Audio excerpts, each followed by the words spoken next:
black people sold themselves into slavery to Jews. And then they came on over here.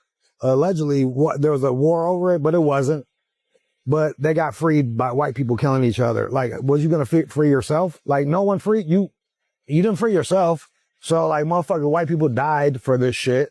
Like, not even a thank you, man. Not even a, hey, man, thanks for that shit, bro. Appreciate it. Cause we still was fucked up, man.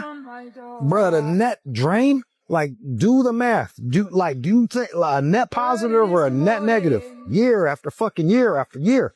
The shit that I'm saying, it's like cats looking at me like, this motherfucker's a wizard. No, I'm not a wizard. I'm just telling you exactly, like, go look at math. Go do data. Go look at history. Motherfuckers don't like history, though. They don't like history. They don't like math. It's all about emotions. And it's like, yo, dog, reparations for what? No, I'm not paying reparations. That was my ancestors. They're the ones that owned slaves. I didn't do anything to black people. I had nothing to do with that, so leave me out of it. You a racist. You can't call me or any black person any place in the world a racist. We don't have the power to do to white people what white people have done to us. And even if we did, we don't have that low-down, dirty nature. So do you believe there are any good white people? If there are, I haven't met them. Where are they? A controversial debate is exploding online right now after a white commentator claimed that the black people were not enslaved by white people, but instead he says they were sold into slavery by other black people and the Jews. Now, he went even further to say white people later fought and died to free enslaved black people. I mean, how true is that? And therefore, reparations are unnecessary, according to him. But how many can believe that? I mean, these comments have sparked outrage among many black Americans. They say these claims contradict the history they have always known, the history which is real, right? And it also ignores the suffering endured by generations of their ancestors. And the controversy has ignited passionate discussions about slavery, about accountability, and reparations. Now, in this video, we will look at the strongest reactions from black Americans, including, responses to a book arguing that reparations have already been paid. I mean, how can you write a book? You are white, you are writing a book. How serious are you? And okay, we will hear from other people who also believe that the reparations should no longer be part of the conversations. These are black people who are saying, no, we don't need reparations. So stay tuned, because in this debate, we are going to learn a lot of things. Let's dive into this. And if possible, please subscribe, like, and share. Let's watch this. I came across this video that was posted by Love Jones about this Jamaican professor named Jason Hill, who wrote a whole book about why black Americans have already got reparations. Therefore, we should not get reparations because they've technically already been paid out through the Civil Rights Act and affirmative action. Hill is a philosophy professor at DePaul University, joining us this morning as part of our series looking at Black History Month. Professor Hill, you wrote a book, What Do White Americans Owe Black People? How did you answer that question? My argument is that reparations, by and large, have already been made to black Americans through the 1964 Civil Rights Act and through affirmative action programs, through cultural reparations, I argue, have been made through Black Studies programs, and basically, the 1972 Employment Act, and that a free society can really go no further in making restitution to a group of people who might have been suffering from the residual effects of slavery. I'm going to play the second half of that video here in a second, but for somebody to write a book about something means that they're committed to that topic on another level. So he is hard set dedicated to the idea of black Americans not getting reparations because he says that we already got it through the civil rights movement and through affirmative action, which for the most part, black Americans were not the only ones who were benefiting from affirmative action. That was like all minorities, including white females. Are those financial reparations? No, because there are no slaves still alive today. There can be no, on my reasoning, going by the logic of the Civil Liberties Act of 1988, there can be no direct financial compensation. I find this kind of stuff to be really disturbing, because why are you so committed to something that has nothing to do with you? You're not the descendant of chattel slavery in the continental United States. So why are you over here writing whole books and whole dissertations or whatever on why another group of people that you're not a part of should not get something? It has nothing to do with you. And see, this is the type of stuff that frustrates Black Americans. This is the reason why we have a lot of these back and forths are starting to really go on, because people are seeing like, why are you inserting yourself into something that has nothing to do with you and trying to shut down something that has nothing to do with you? You're basically undermining something, a plight of Black Americans.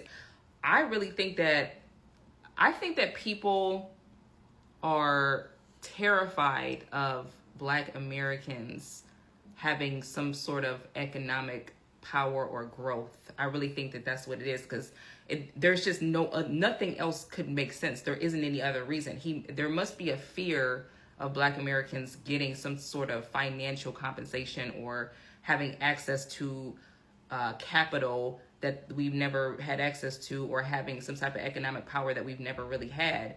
And I think people are actually really terrified of that. I think that there's more Black immigrants, especially, who are terrified of that than even white people.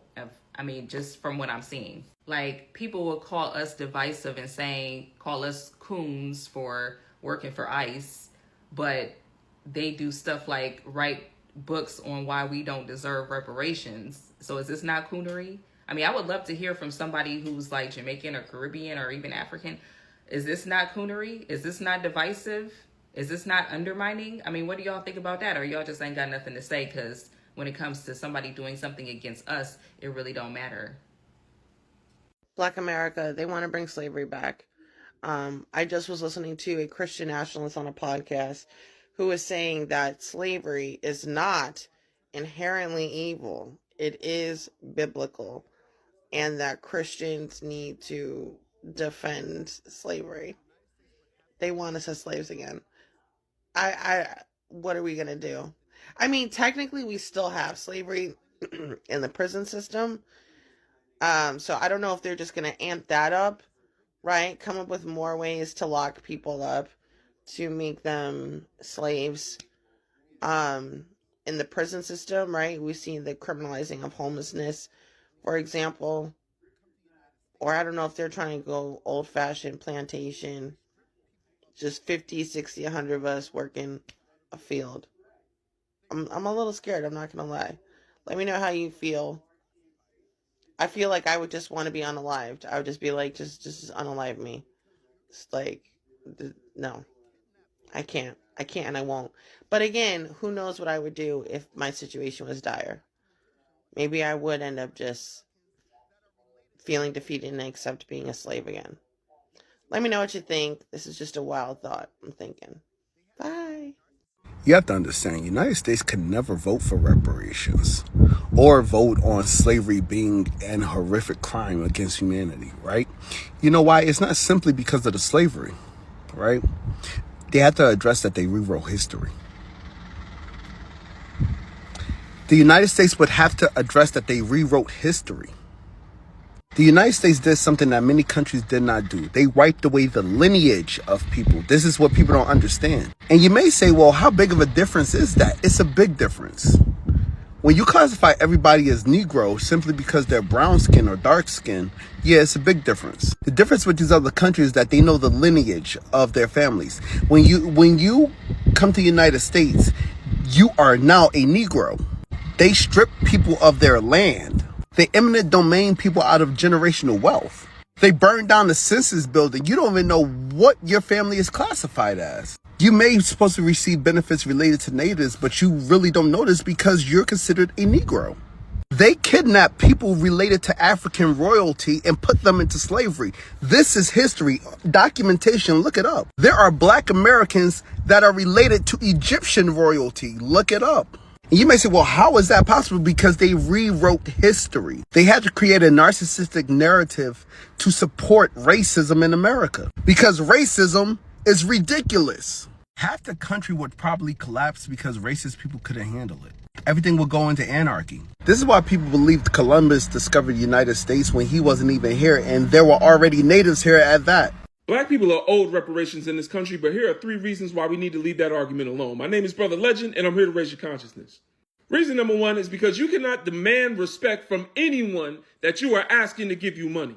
Now, again, I'm not saying that that money isn't owed to us. I'm not saying it wasn't stolen from us. All I'm saying is if you're going to demand respect, you're going to have to take that money.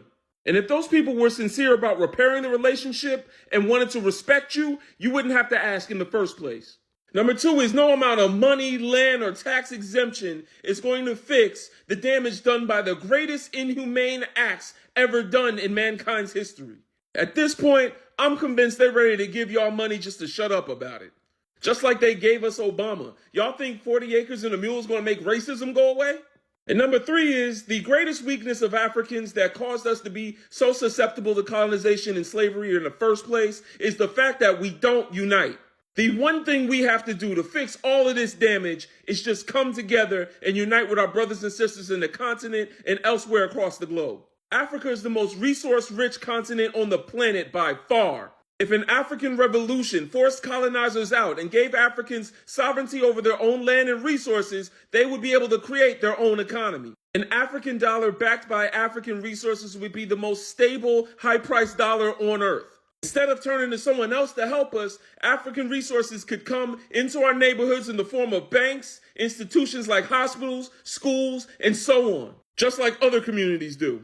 African Americans need to stop looking at themselves as a singular group and come together with our cousins across the world to form an African power base outside the U.S. Now that's Black power. The fact that Black people never got reparations and we still came out thriving is kind of crazy. Because, like, yo, they really set us free, and we didn't have shit, not a pot to piss, and we didn't even have our last names. The family we came with, who knows where the fuck they were. And we still ended up being doctors, lawyers, presidents. Like, do you know how great you gotta be to overcome some shit like that? Like, we came from nothing, bruh. Like, we didn't even speak this language when our people got here. Like, you understand what I'm saying? That no other group has been capable of this. No other group. And I just thought, like, yo, if we did get reparations... Y'all think the Jewish folks own everything? Oh, we would have been unstoppable, bro. We would have been unstoppable. Y'all still trying to stop us to this day. Welcome back, brothers and sisters. Now, let's start with a statement that has many people talking, that has many people furious online. A white man claims that the black people sold themselves into slavery and that white people later came and freed them. I mean, how many people can strongly disagree with that argument? I'm first. Are you second? Now, they say this is a huge oversimplification of a very painful and a complex history. I mean, when people hear statements like this, they immediately ask where the evidence is. Can you show us, evidence? Where is it documented? They say how someone can reduce centuries of suffering, forced labor, family separation, and discrimination into just a few sentences like, oh, they sold themselves, white people didn't do anything. Actually, black people are the ones who saved them. I mean, that is exactly why so many black Americans are reacting emotionally to these comments. So for many people, it feels like an attempt to dismiss or rewrite history. So whether you disagree or you agree to what this guy is saying, but one thing is clear. This debate is touching a nerve and we really need to be serious while we are handling this. Now, another major issue being discussed is reparations. Now, this is where the conversation becomes even more divided, right?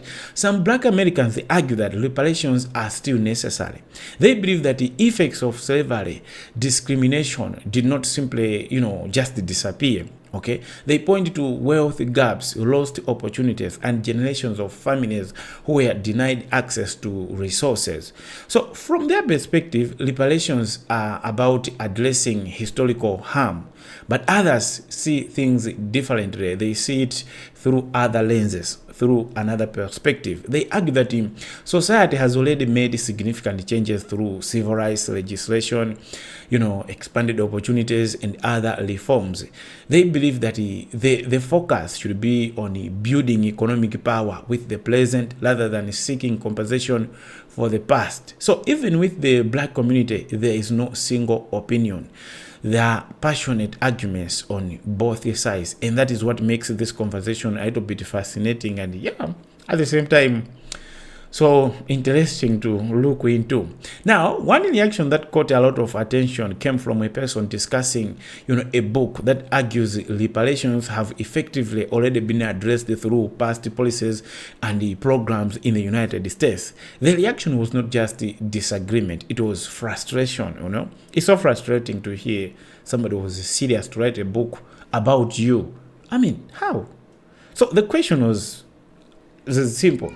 It was just a simple question that this one asked. Why are some people so determined, to oppose reparations? Why dedicate books, interviews, and public discussions to arguing against something that many black people continue to support? Those questions are creating heated debates online, not only among black Americans, but almost globally. So supporters of reparations say these discussions often ignore the lived experiences of black Americans. Critics say they are simply I don't know, they're I don't know how I can say, but they're just offering a different perspective. And once again, people find themselves divided between, black people and black people or black Americans. But perhaps one of the most interesting viewpoints came from another speaker, one of the person.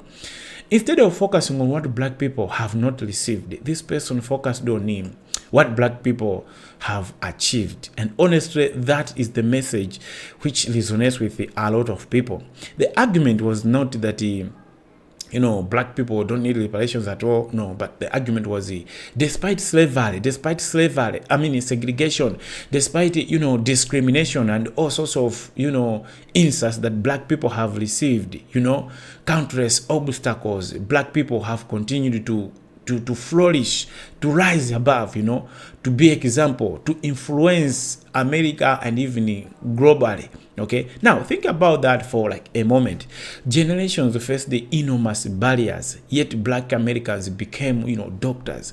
They become lawyers. They become entrepreneurs. They became artists, scientists, athletes, community leaders, even presidents. I mean, just look at that. Even presidents, which means it's something beyond ordinary. It's extraordinary. So that perspective is not necessarily rejecting history. No. She's not trying to reject history. Instead, it is something like worthy celebration, okay? She's just celebrating the resilience that instead of this, because all the obstacles, all the hardships that black people have gone through, the obvious thing was to see them failing, to see them not doing anything. But the opposite is what has happened. Instead of, being people without effect, that now affecting the whole world, impacting the whole world. So it is saying that greatness emerged even in the face of tremendous hardship is something which is extraordinary. So that's what her arguments is. And for many people, that is a powerful message. I think to me, it's a powerful message that you can see somebody who has not done something, okay, who has been denied some access to some things, but yet he's doing better than those people who were given the access. How ridiculous is that? Now, another point that stood out was the idea that the black culture has had a tremendous influence on society. I mean, from music, to, entertainment, to language, fashion, and there are some slurs, we're talking of dressing, sports and innovation. The impact is impossible to ignore. That is why some people view black achievement as one of the greatest stories or, stories of perseverance in modern history. At least there are role models that even if, you can do a harm to somebody, don't expect them to produce the results of a harm. Okay, they can produce the results, best results, even more than those people you favored. Like these white people, they were favored. We have white artists, they sing but they don't go far. Okay, they have all the opportunities as white people, but they don't go far. Yet we have black people who have been denied some access to some things, but they are flourishing, they are influencing. Their music is almost everywhere. So they look at everything that was overcome and say, how far have we come? Wow, something like that. And then comes the question that really gets people asking, okay, If so much was achieved without reparations, okay, like they have achieved this much without reparations, how much could be achieved with greater economic investment if there was reparation?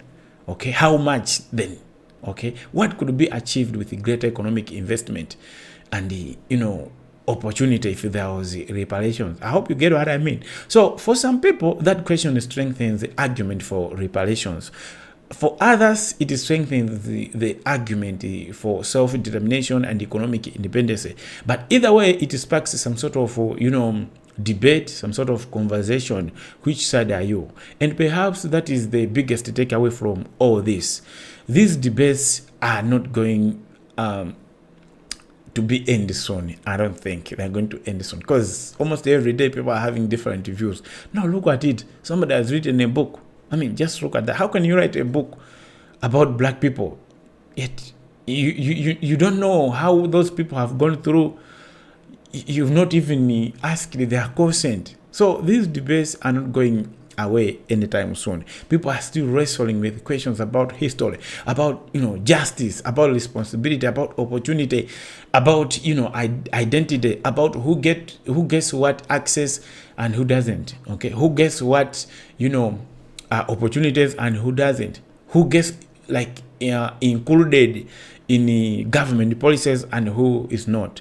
So for some believers, reparations are necessary. Others believe the focus should be on building the future. Some are angry about what they see as some people attempt to rewrite history without consent from black people. Others believe challenging established narratives is so important. But regardless of where somebody stands, where you stand, where I stand, one thing is certain. Conversations like this continue to reveal just how deeply people care about history, about equality, okay, about freedom, about the future of black America, and even the black of America itself as a whole. Okay, and the future of black people globally. And judging by the reactions online, this debate is far from over. If anything comes, I think we're gonna come and then we can share with you. If this is your first time to this channel, please subscribe, and I love that you came to watch this video. I really don't take that for granted. There are many videos on YouTube and you chose to watch this video. This is so powerful and it's so encouraging. You can just do one more thing. Can you just can you just subscribe and share your views? I'll greatly appreciate if that is done. Otherwise, thank you for watching. That's also enough you can do to me. See you next time, and I'm proud of you.